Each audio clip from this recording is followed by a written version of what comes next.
هل فيريرا هو المسؤول الأول عن هزيمة الزمالك أمام الأهلي؟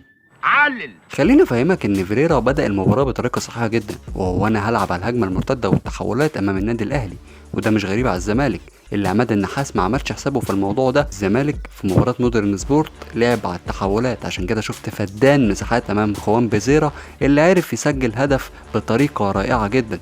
نفس الكلام في مباراة الأهلي اللي قدر فيريرا يروح بهجمتين مرتدتين، واحدة صدها الشناوي والتانية مرت بجانب العارضة بسنتيمترات من ناصر ماهر. طب ايه اللي حصل؟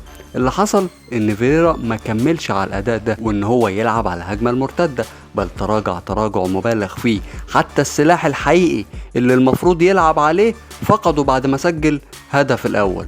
عشان كده الزمالك اتسجل فيه جونين، والحقيقة انا مش عارف افسر ايه السبب اللي خلى فيريرا يتراجع التراجع المبالغ فيه جدا.